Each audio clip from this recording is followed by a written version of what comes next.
Well, this is May 10th. Yeah, May 10th, 2025.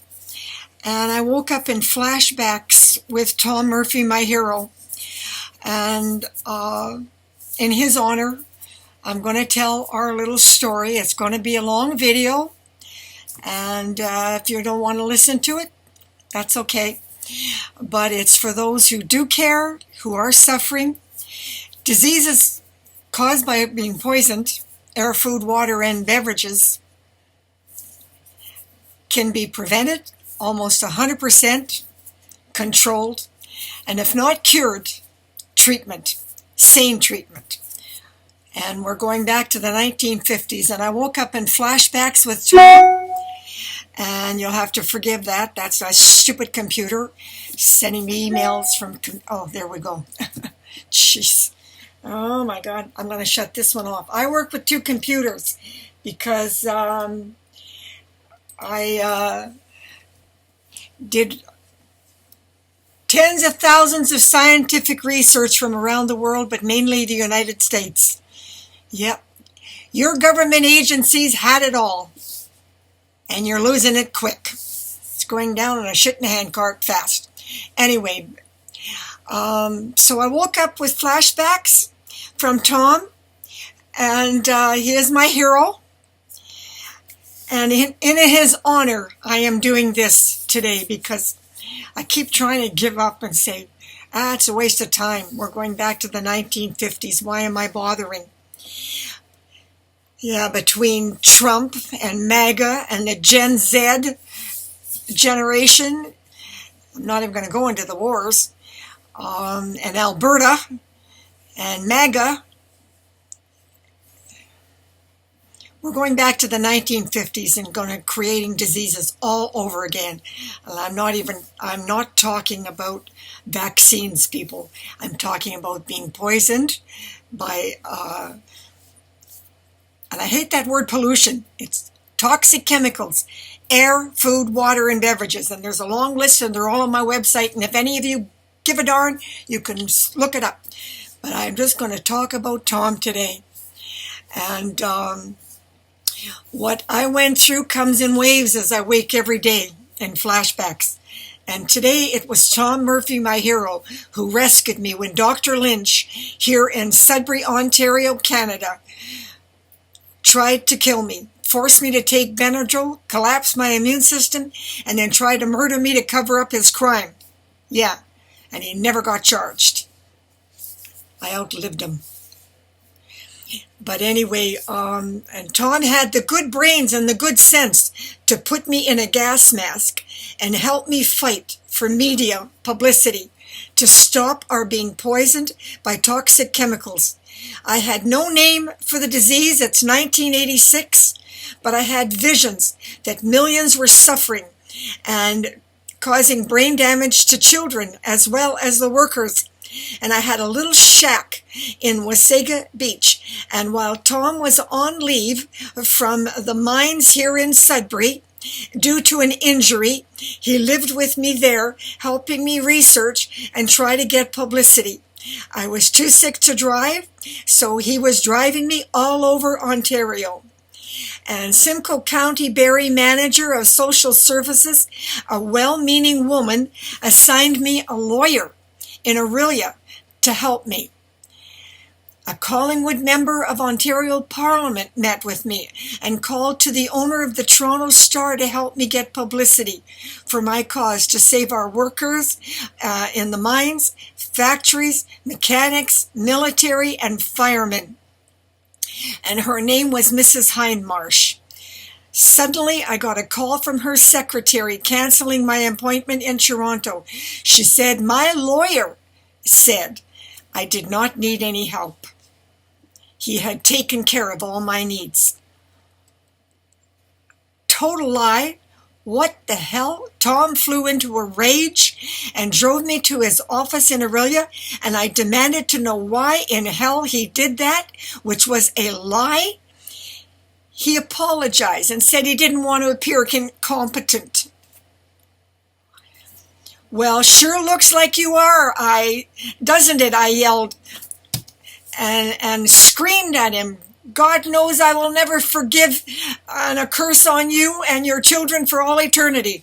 Well, I took back the one on the children. I don't really mean that, but I was in such a rage. But don't take back what I said to him. A curse on him for all eternity.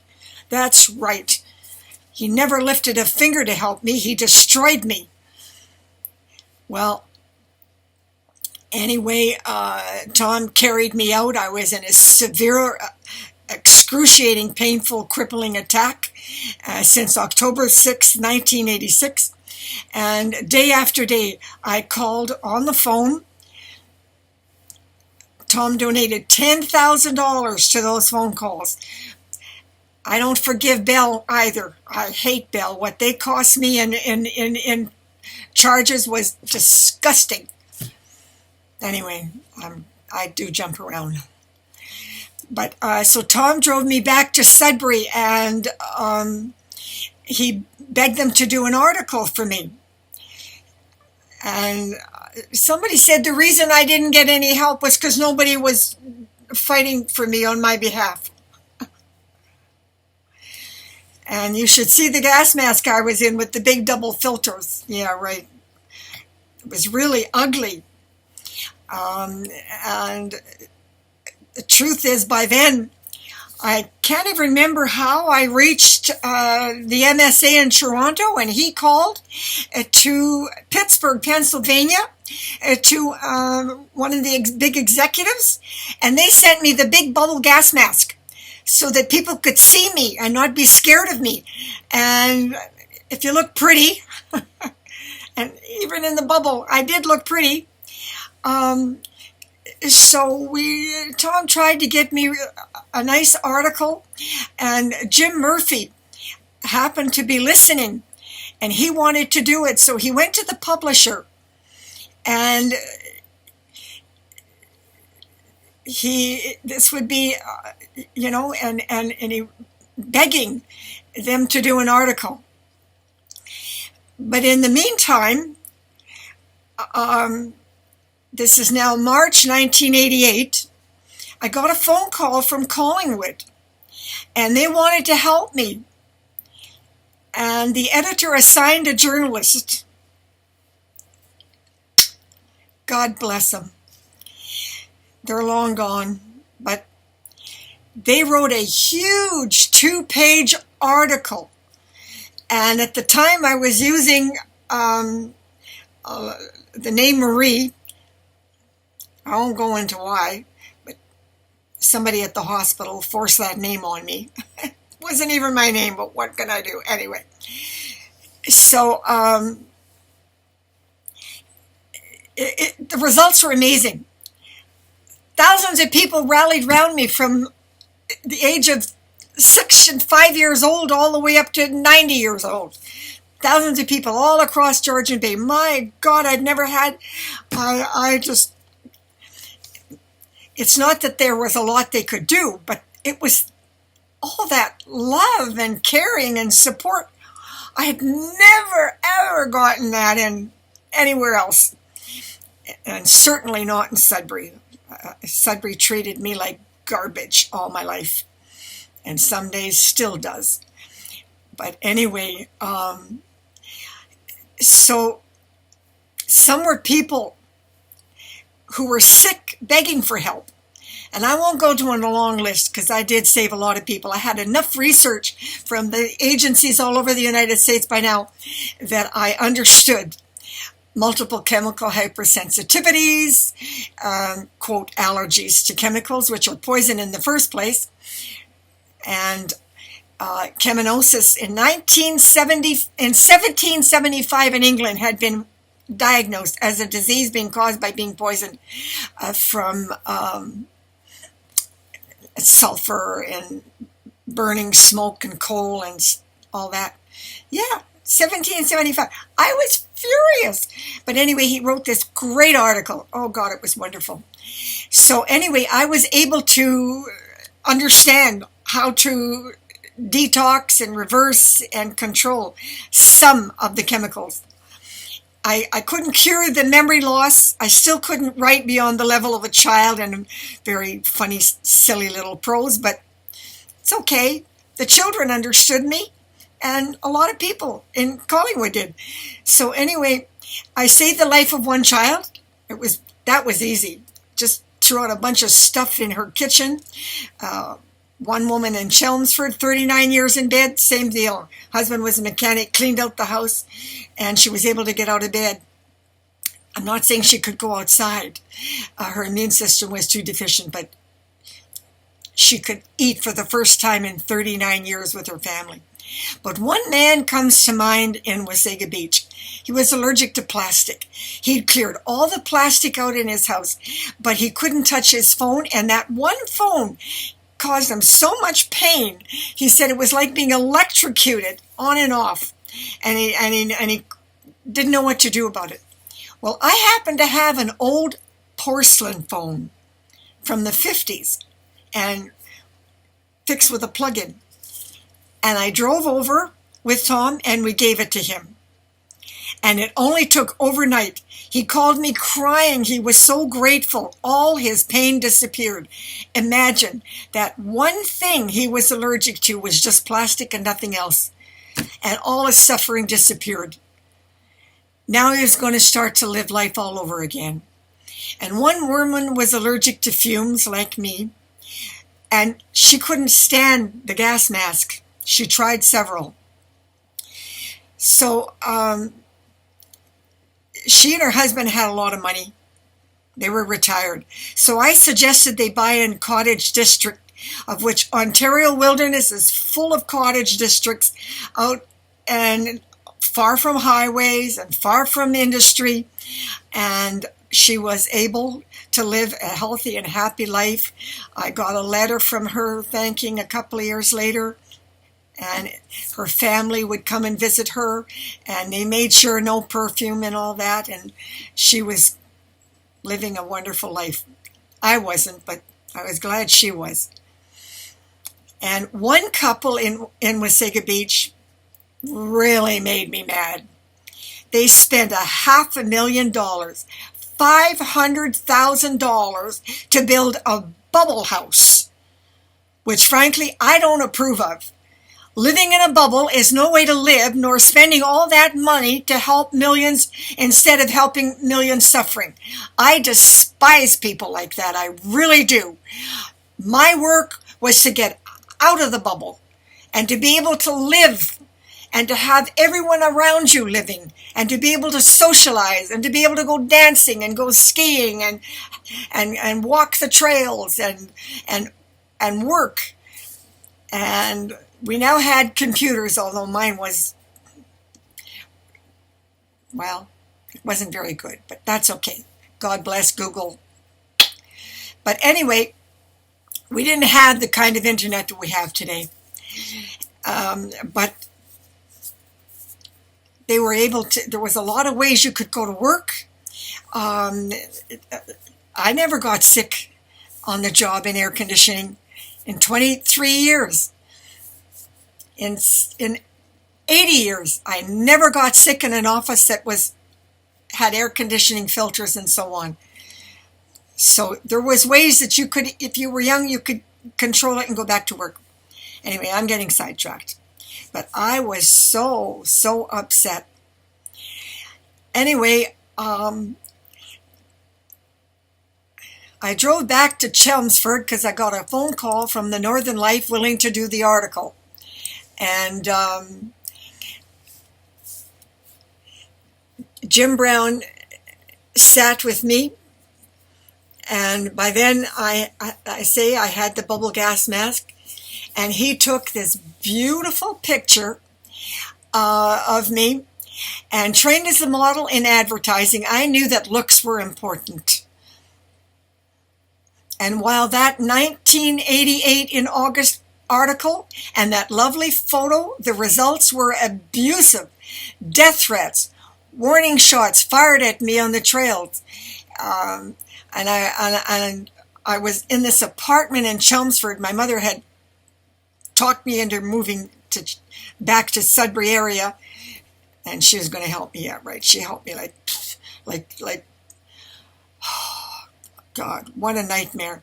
I had all that support in Georgian Bay, and I left it to come back to be abused. Yet that article was wonderful. And instead of getting me help, this is an attitude in the North. F you, and you're trying to shut down our industry, and yada yada, and screaming and cursing at me and slamming doors in my face. Oh my God. And smoke bombs in my apartment. And my own father sabotaging my research, spreading the lies started by Aunt Frances Obchansky and Lorraine Delaney. Yeah, my mother's younger sister, that I was a hypochondriac, blah, blah. My grandmother stood by me, and she gave her heck, but that's another story. My Trahan, La Valley grandmother. But anyway, and the publisher in Sudbury, she was such a mean witch, she wouldn't give me a copy of that lovely photo. And I got a phone call from a Florida tabloid willing to do a beautiful article on my research and get me help. She refused. A curse on you for the rest of your life and all eternity. Yeah, I got so mad. To this day, I don't have a copy of that photo. All I've got is a paper copy of the newspaper article. But she wouldn't give me a copy of the photo. Broke my heart. I look beautiful in that bubble. Anyway, what the hell? That was Sudbury. So anyway, what I did was I got a printer to help me change the article with a photo of me in the gas mask that I did have. And I used that as public relations, and I sent that out to media across Canada and the United States and England and Europe. I even sent one to a company in Switzerland. And they wrote me thanking me. That was so funny. Couldn't help me, but they thanked me. I'll never know how many people around the world. I do know a woman in Poland I did help, but that was through a Facebook Mild group. But anyway, see, I'm jumping around. Oh my God. Oh, well. Anyway, and then I got a really major attack. Tom was afraid I was going to die. And this is 1989 in the apartment. Somebody sprayed toxic chemicals to try to kill me. And in my childlike little girl writing that was more like prose, semi-poetry, because each word rhymed, and I called myself the Canary, I sent it to the Premier of Ontario, David Pearson. Well, he called me long distance and he rescued me. He took pity on me. He was actually losing the election and he said, I don't care. He said, Trudy, I've got nothing left to lose. And I know there's not much I can do to help you, but I'm taking you off welfare social services. And he said, I'm calling the manager and giving them hell in Sudbury. They're going to give you money. And he said, where can you move to where people treat you good? And I said, Georgian Bay, Collingwood, Wasaga Beach. And he said, well, get out of town. And Tom drove me back to the shack. And eventually I wound up in an apartment in Collingwood.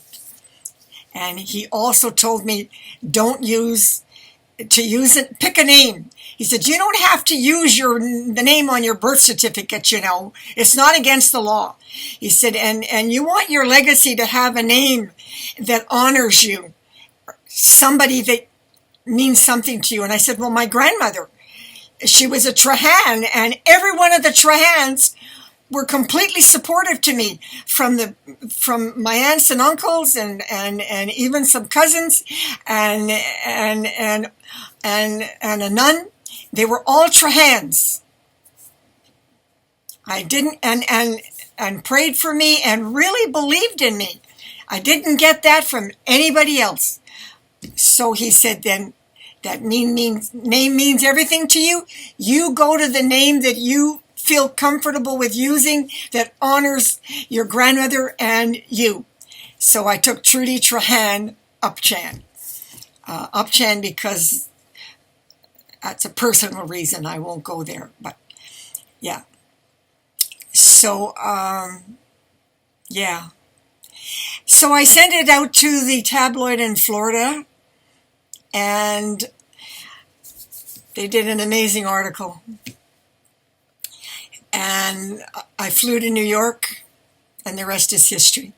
And I have a saying, something good out of something bad. No, Sudbury never particularly was kind to me or people suffering.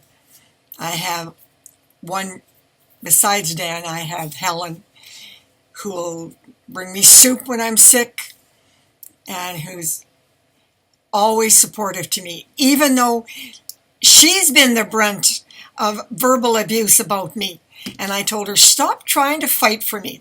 I don't care about those people. Hundreds of them. At the dances, seniors, everywhere. Jerks and jackasses. This town is full of them. And nothing's changed. But no, I did not get international fame. But I did get legal medical in 1997, multiple chemical sensitivities. Women's College Street Hospital in Toronto legally recognized it as a disease. And in New York, I got the name Parkinsonism from a neurologist, a brain surgeon in New York. And I was able to get legal disability help for men in the military and the mines and people sick under that name. But they still don't always get sane medical help, that's for sure. And we're going backwards, very quickly going backwards. And my hero Tom died a tragic and painful death in 1994. But just for today, I remember him and know that he is happy in that other dimension, and hope he feels just how grateful I am and love him still today, and that the work he helped me start was successful. And I'm going to post silently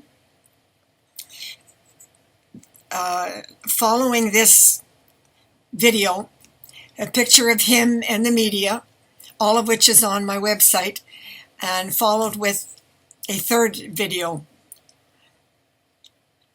part of the happy memory in honor of Tom. So the next is followed in silent, the pictures.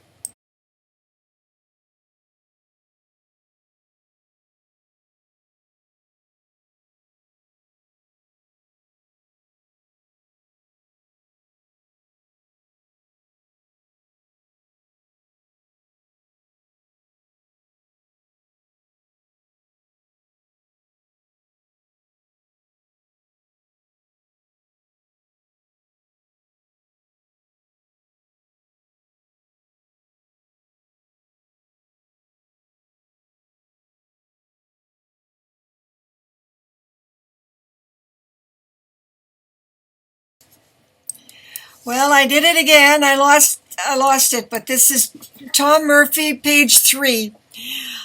I'm going to try one more time. Why do I okay, yeah. Well, I'm going to end this.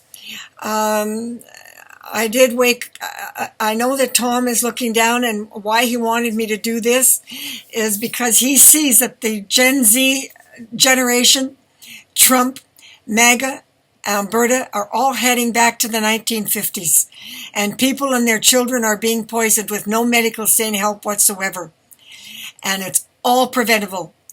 A scientist in 1986 told Tom and me that the science is there. Eventually we did get catalytic converters, but he said everything could be done. They can have refineries, and they can take the chemicals and lock it into bars or whatever, and it doesn't have to go into the atmosphere. And today we have that in Sudbury.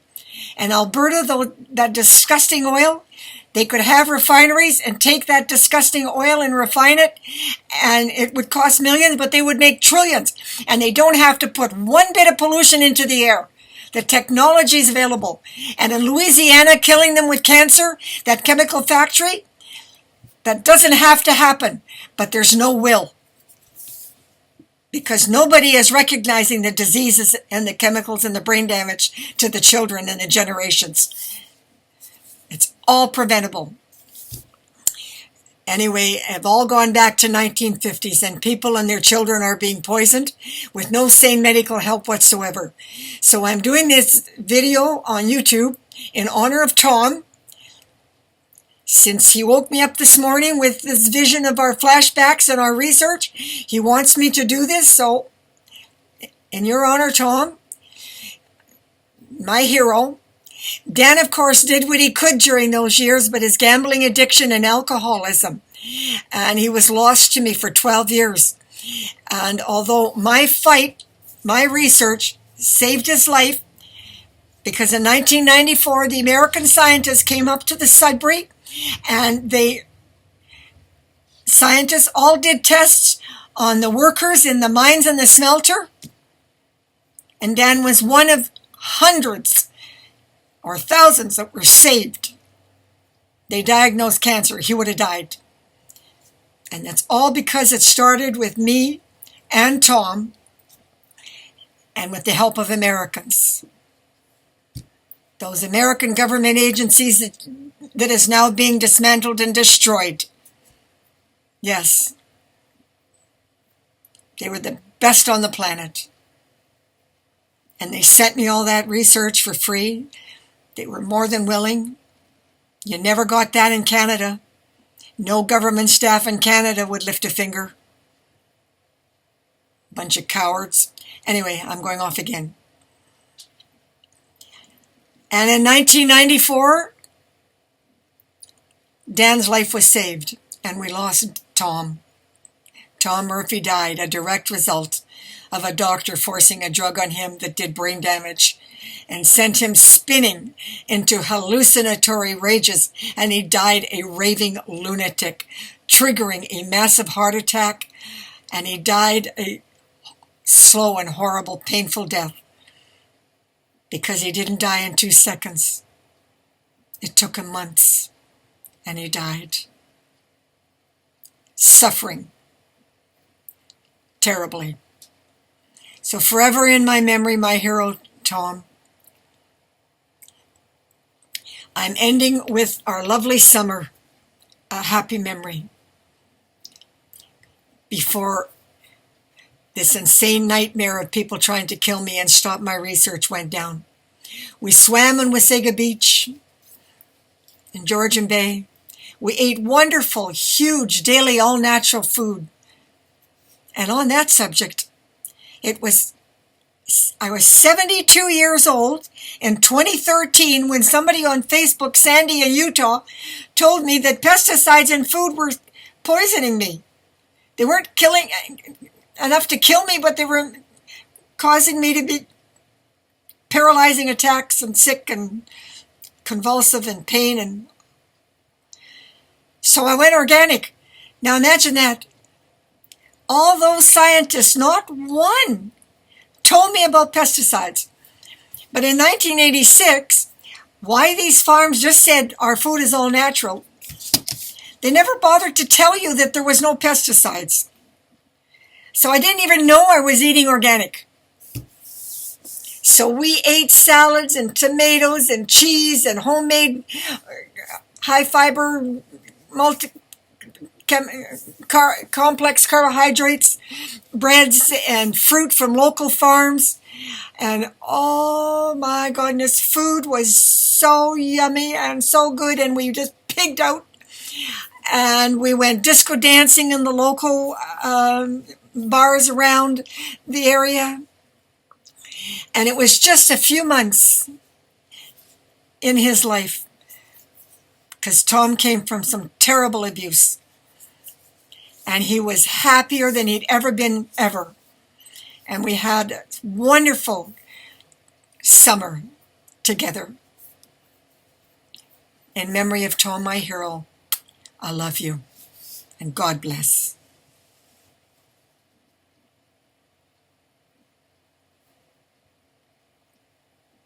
Hi. And if you can, fight back. One person can make a difference.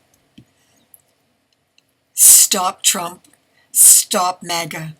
Stop Smith and Alberta and those idiots. Fight back. Because you know what? Europe is way ahead of us. And that's a whole nother subject. Let somebody else pick up where I leave off. I love you, Tom.